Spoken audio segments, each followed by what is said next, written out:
जनतेचा आवाज महाराष्ट्र पंचा माध्यमातून।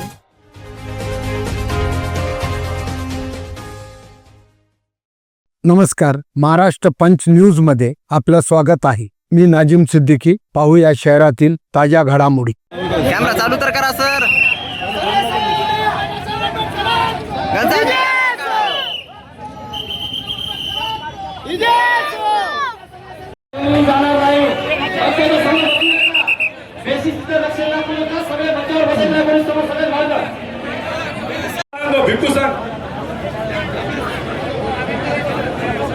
या ठिकाणी वंदना घेण्यासाठी सन्माननीय भंते यांना मी विनंती करतो की ज्यांना जवळ त्यांनी बसून घ्या किंवा शांततेत उभा टाका। यानंतर सन्माननीय भंते आपल्यास धम्मवंदना देणार आहे।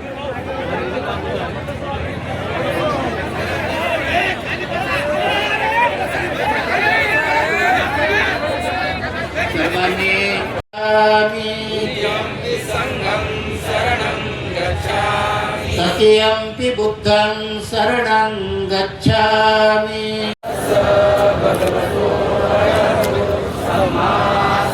बुद्धं शरणं गच्छामि।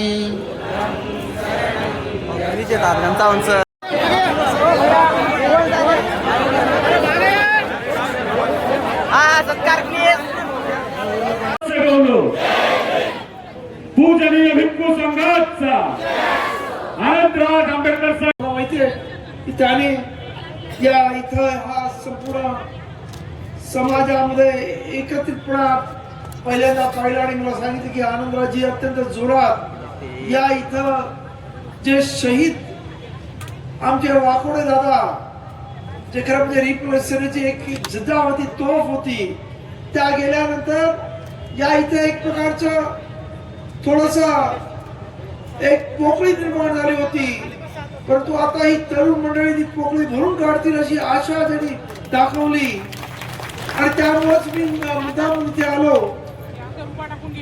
ते भैया बालेराव असतील किंवा आमचे युवाचे अध्यक्ष आमचे किरण भाऊ, त्याचबरोबर या इथं शहीद झालेले दुसरे सोमनाथ सूर्यवंशी अखरवे जिल्हा शहीदांचा आमचे विजयदादा वाकोडे सुद्धा शहीद झाले, पण दुर्दैवाने या दोन्ही शहीदांना अजूनही या सरकारनं न्याय दिला नाही।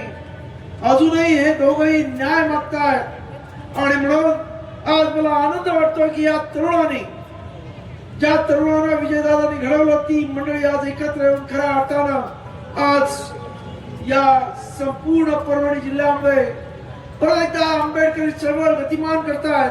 त्याबद्दल बराच वेळ झालाय, मी सर्वांची नावं घेत नाही, परंतु या सर्व तरुणांना मी क्रांतिकारी जयभीम करतो। त्याचबरोबर आजचा जो प्रश्न आहे तो प्रश्न अत्यंत महत्वाचा आहे, उपवर्गीकरणाचा।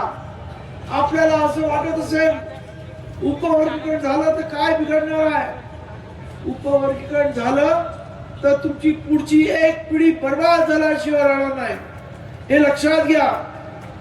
कारण उद्या उपवर्गीकरण झालं आणि जर अनुसूचित जातीमधल्या जागा भरायची जेव्हा वेळ येईल तेव्हा तुमची मंडळी तिथे आधीच असतील आणि त्यामुळे रोस्टर आणि बिंदू नामावलीनं तुम्हाला कमीत कमी 15-20 वर्षानंतर तुमचा नंबर लागेल, त्याच्या आधी लागणार नाही परिस्थिती आहे। आज सरकारला असं वाटतंय की आंबेडकरी समाज फार पुढे चाललेला आहे आणि याचे पाय खेचायला पाहिजे आणि त्यामुळं या सरकारनं पहिल्यांदा भीमा कोरेगाववरती जेव्हा 2018ला तुमच्यावरती हल्ला केला तेव्हा त्याच्या लक्षात आलं की यांच्यावरती उघड हल्ला करून काही उपयोग नाही।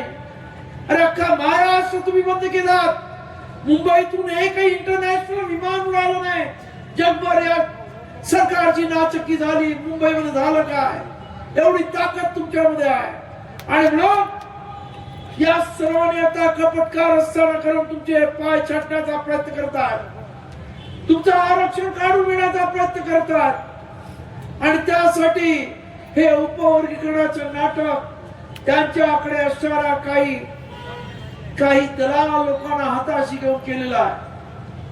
मला आश्चर्य वाटतंय की या इथं तुम्ही एकाच जमातीला का जोडतात? अरे आमच्या मधले पण काही आहेत ना त्यांच्या बरोबर, विसरलात का? उपवर्गीकरणाला पाठिंबा देणारे ते पण तसलेच आहेत ना. काय हो, मग एकाच जमातीला का आपण शिवाय द्यायचे? आज कितीतरी मातक समाजातली लोक खरं म्हणजे आमच्या बरोबर आहेत. किंवा आताच लक्ष्मण शिंदे बोलले, अनेक लोकांनी आज बौद्ध धर्म मातक समाजाचा घेतलेला आहे. लाखोच्या वरती आज मातक समाज बौद्ध झालेला आहे. भारतीय बौद्ध महासभेमध्ये कितीतरी महिला शिक्षिका या मातक समाजातल्या आहेत. त्यामुळं एखाद्या समाजाला जोडू नका. प्रत्येक समाजामध्ये अशी काही विकाऊ टाकाऊ लोक असतात, त्यांना हाताशी घेऊन हे षडयंत्र केलं जातं. त्यामुळंच माझं आपल्या सर्वांना सांगणं होतं. मी या संपूर्ण संयोजन समितीला सांगितलं